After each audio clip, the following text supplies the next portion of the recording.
Hello, travelers and monster catchers abound. I'm Stella Ferris, and this is Monster Catcher's Journal Podcast. Welcome back, and I hope you enjoy the story. But this story is not about shadows that lurk in the night, nor about sharp fangs, nor feathers or fur. No, this is a story of something much different. The story of a vacation. So I didn't want to go on this vacation, but Orion insisted. So, here's the story. It was strangely hot for a September evening. My mind was restless, pulled toward the thought of venturing out into the wild to catch more glyphs. The hunt never really leaves me. It lingers like an itch under the skin. But just as I was gathering my things, ready to slip out into the night, Orion appeared in the doorway. He stood there, arms folded with that professor's patience he always wears, though I could see the stern glint in his eyes. He insisted that I, along with Zena and Luna, join him and the rest of the class on a 4-day trip. "It will ease your mind," he said. "And I've even got a person that can watch your glyphs while you're gone." I didn't believe it. Truthfully, I didn't want to slow down. A vacation felt like wasted time when there were so many mysteries left uncaught. So many glyphs yet to be discovered. But Orion would not take no for an answer. So begrudgingly, I went. The ride itself was long, 4 hours across land and sea, aboard a hover bus that hummed like a hive of bees beneath our feet. We passed over endless stretches of sparkling water and clusters of sky bridges tethered to nowhere. Zena tried to sleep, her cheek pressed against the window, while Luna, she whispered stories to herself to keep herself entertained. I stared up at the horizon, wondering if any part of this trip could possibly be worth the time. And then we arrived. Before us floated the most beautiful resort I had ever seen, an entire island suspended in the sky, its edges dripping with waterfalls that poured down into the ocean far, far below. Great towers of glass and crystal rose from its surface, shimmering with the reflection of sunlight and wings of passing glyphs. Exotic flowers spilled color over every path, and the air itself smelled of salt and something sweet like honey drifting on the wind. But all of that paled in comparison to what I saw next. At the edge of the lagoon, half hidden in the spray of a waterfall, was a creature I had only ever read about in our old records. The Moranaugh.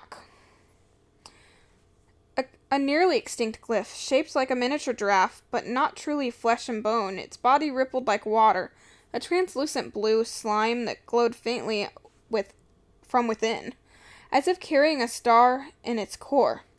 Only 10 were ever said to exist in the entire world, and all of them, every last one, were gathered here, on this resort. For the first time since Orion dragged me along, I felt my pulse quicken. Maybe this vacation wasn't going to be a waste of time after all. As we stepped off the hover bus, the warm air hit me like a wave, thick with salt, and the faint hum of wings from the glyphs drifting above. My boots touched the crystal-like pathway, and I barely noticed the chatter of my classmates, or the way Zena stretched her arms after the long ride. My attention was fixed ahead. There it was again, the Moranaugh. It shimmered just a few yards away at the edge of the lagoon, the sunlight slipping through its translucent body so that it glowed like a jewel. Its long, elongated neck swayed as it bent down to sip from the water, droplets sliding down its gelatinous skin and breaking into the rainbows.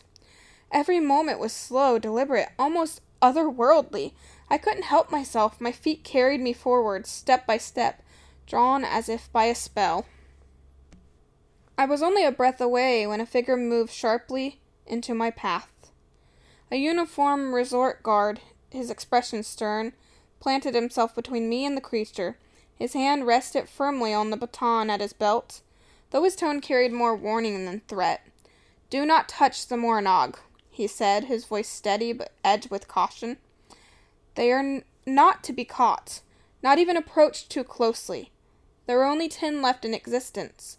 I froze, caught between frustration and awe. 10 left? I had known that from the stories, from the record Orion once showed me. but hearing it spoken aloud, seeing the living proof standing right behind him, made the words feel heavier. The guard continued, his gaze shifting briefly toward the lagoon where the creature shimmered like a mirage. They were nearly wiped out, devoured long ago by the Ignazura. To them, the Moranaugh were nothing more than food. What you see here are the last survivors protected under strict law. This resort is the only place they remain. His words hung in the air like a verdict. Behind him, the little Glyph lifted its head, eyes like drops of starlight meeting mine for the brief instant. My heart thudded, torn between the hunter's instinct that urged me forward and the weight of responsibility pressing me back. I swallowed hard, nodding. I wasn't going to hurt it, I said, though the guard didn't move from his place. The Moranaugh shifted, rippling in the sunlight, and for the moment I wondered if it sensed what I felt, that strange mixture of longing, reverence, and sorrow. I was about to turn away, disappointment curling in my chest, when I felt it, something wet, cool, and strangely sticky pressing against my hand. I froze. The sensation was unlike anything I've ever felt before, like dipping my fingers into a bowl of warm jelly that somehow pulsed with life. Slowly, I tilted my head down, afraid to move too quickly and scare it away. There he was. The Moranaugh. The little blue glyph had slithered right up to me, its translucent body glowing faintly under the sun. With its long jelly-like neck, it nuzzled against my palm in a gesture so familiar, so strangely affectionate, that I forgot to breathe.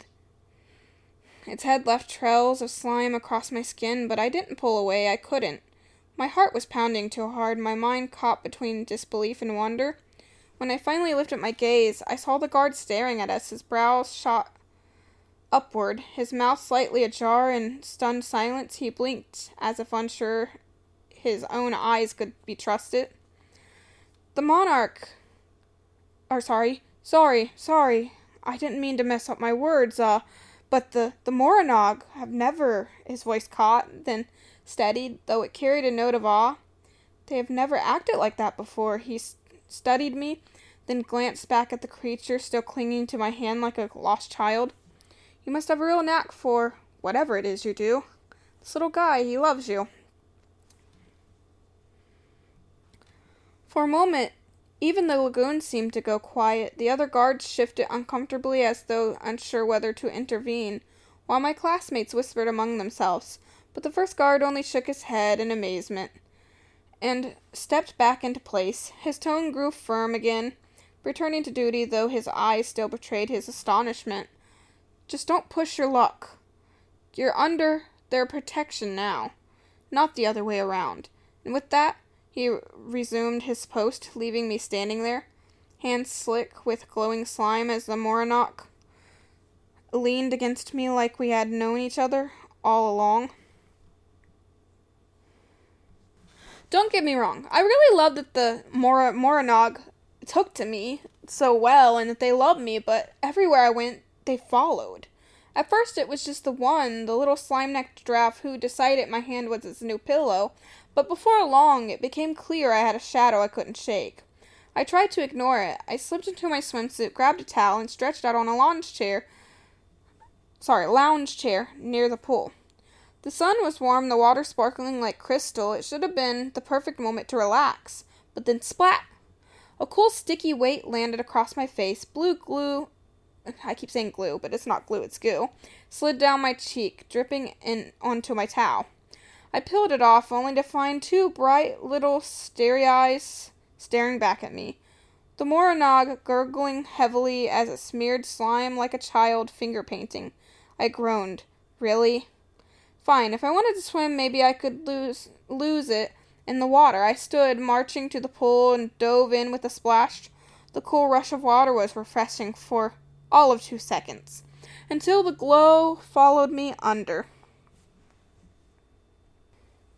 Like some strange gelatinous comet, The Moranaugh dove in after me, wobbling and wriggling in the water with an excitement that sent trails of bubbles dancing to the surface. I kicked away, but no matter where I turned, it stuck to me like glue. By the time I climbed out, my skin shimmered with blue streaks. Finally, exasperated, I trudged back to the hotel room. The hall was quiet, the door a welcome sight. Maybe I could shut the world out just for a little while. But when I turned the corner, my heart sank. They were waiting.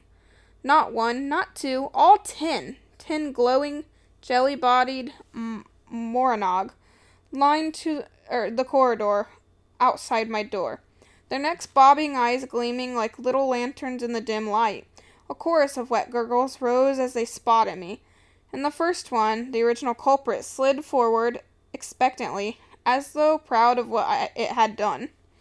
I pressed the key card to the door with a sigh. Some kind of vacation, I muttered sarcastically. Stepping inside, one of them decided to slime me again. And of course, when the door closed, I could still hear their squishy bodies plopping against the wall, waiting. Always waiting. What was I thinking? Orion had given each of us a holographic phone for emergencies. Sure, I didn't want to involve Orion in my problems, but at this point I felt like it was necessary to call Orion. So, I did. And if 10 slimy, endangered glyphs following me around wasn't an emergency, then I didn't know what was. I yanked the device from my bag, flicked it open, and pressed the dial. With a soft hum, a miniature holographic Orion shimmered into existence above the phone. He stood there, arms crossed, his image flickering with the faint blue glow of projection. "What is it, Quasar?" Orion asked, his voice carrying that patient professor's edge. Like he already knew this was going to be trivial. "I can't enjoy this trip," I blurted, pacing the room as the squishy sounds of Moranaugh echoed faintly from the hall. "The Moranaugh keep following me everywhere." Orion arched a brow. "Oh, come now, Quasar. It's only one little Moranaugh. I'm sure you can handle it." I spun towards the door, yanking it open with a dramatic sweep. Instantly, 10 glowing heads swiveled toward me, necks wobbling like slimy periscopes. Their starlit eyes blinked in unison. "Started as one," I said, though through gritted teeth. "Now it's all 10. My voice cracked as I held the phone up so Orion could see the squishy army lined up outside my door. "And do you even realize what this means? If they stay out of the water too long, they can dry out and die. Please, Orion, help." The holographic Orion blinked, his expression flickering from annoyance to something closer to concern. He rubbed his chin thoughtfully, the projection glitching as he shifted. "Well," he began slowly, "that is unexpected." "Unexpected!" I cried, throwing my arms in the air as another blob of goo splattered against my door frame from an overly eager Moranaugh. "I'm being haunted by endangered slime giraffes, Orion. If they turn into little blue raisins on my watch, it's going to be my fault. And I'll be in trouble." "Don't worry, Quasar. I'll alert the resort staff and have them collect the Moranaugh," Orion assured me. His hologram flickered once, twice, and then vanished into the air. I sank onto the bed, wiping the last of the slime from my hand. Relief was finally beginning to set in when I heard it. The rhythmic echo of boots in the hallway. A knock sounded at the door. When I opened it, 4 figures stood before me. They weren't dressed like resort staff at all. Instead, they wore sleek dark uniforms stitched with silver lines that glittered like starlight. Each outfit bore the same emblem, a constellation burning bright across their chest. Their eyes gleamed with confidence, a confidence that felt too polished, too rehearsed. And then in perfect unison they struck a pose and began to chant. "I'm Altair, soaring brighter than the night, a blazing hawk with wings of light. I'm Lyra, music sharp as a blade, a song of shadow where legends are made. I'm Vega, burning fierce, a radiant flame, catch my spark and remember the name. I'm Regal, Strength that shakes the sky, a giant of stars with fire in my eyes. Together we shine, together we fight. We steal your glyphs and vanish from sight. We are Team Constellation. Brighter than the rest, so hand over your glyphs. We'll put you to the test. They held their final poses, hands outstretched dramatically, the corridor lights catching on their uniform, so they shimmered like falling stars. My stomach dropped. These weren't staff. They weren't here to protect the Moranaugh. They were glyph thieves. I know you're not staff, I said firmly, stepping between the Moranaugh and the glittering uniforms of Team Constellation. My voice carried more steel than I felt, but I refused to waver, and I won't allow you to steal these glyphs. Altair tilted his head back and laughed, the sound sharp and mocking, his silver-feathered cape shimmering under the hall light as he leaned forward, smirk cutting across his face. Oh, and who's going to stop us? He taunted. I squared my shoulders, meeting his gaze without flinching. I will. Lyra chuckled, strumming the strings of her jeweled weapon like it was a harp. You alone? Don't make me laugh. Regal stepped forward, his boots thudding against the floor, muscles straining under his star-etched uniform. You in what army? He sneered, eyes glowing faintly like embers. The air grew thick with tension, the Moranaugh huddling close behind me, their slimy forms trembling. My heart pounded for a moment. I thought they might be right, that I was standing alone. And then footsteps heavy, hurried, echoing down the corridor. 4 resort staff rounded the corner, their uniforms gleaming with Constellation emblems, but these ones real, authentic, with glowing security badges. The guard from earlier, the one who'd stopped me from touching the Moranaugh, charged at their side. His baton crackled with electric light as he shouted, "Step away from the guest and protect it, Glyphs, now." The color drained from Vega's face, her fire dimmed for a heartbeat. Lyra faltered mid-strum, her smirk slipping. Altair, though only narrowed his eyes, a dangerous grin spreading across his face. Well, looks like the stars have given us an audience. The corridor filled with the sound of boots, buzzing weapons, and the nervous gurgles of 10 rare Moranaugh. It was about to explode into chaos. Before the staff could reach them, Team Constellation acted fast with a synchronized flick. They threw a shimmering net over the 10 Moranaugh, their glowing bodies squirming as they were trapped like stars in a jar. "Get 'em!" Altair shouted, dragging the net towards the corridor's exit. Lyra, Vega, and Regal followed their confident laughter, echoing down the hallway. A hot air balloon was waiting outside, outrageously oversized, emblazoned with constellations just like their uniforms. They clambered in, Moranaugh in tow, and Altair cut the ropes, but they didn't get far. I called out Aura Beak, my golden scarab with a comically duck-like beak. His tiny wings shimmered as he pulled himself up, tilting his head with that familiar gleam in his insectoid eyes. Then, with an ear-piercing, high-pitched screech, he let out a sound that reverberated like a sonic horn. The balloon shook violently, stretching and pop. It had exploded in a glittering burst of canvas and rope. The Moranaugh tumbled safely into a soft bush, blinking up at me as if nothing had happened. Team Constellation, however, did not fare as well. Their balloon remnants caught the wind and hoisted them skyward like a constellation of flailing puppets. Altair flailed. Vega screamed, and Lyra spun helplessly, and Regal grabbed on the ropes in a vain. From above, they shouted desperation in their voice. "Well, we'll orbit back another day. Keep your eyes on the stars." I couldn't help laughing as Aura Beak waddled profoundly. Feathers, carapace glinting like he'd just saved the day.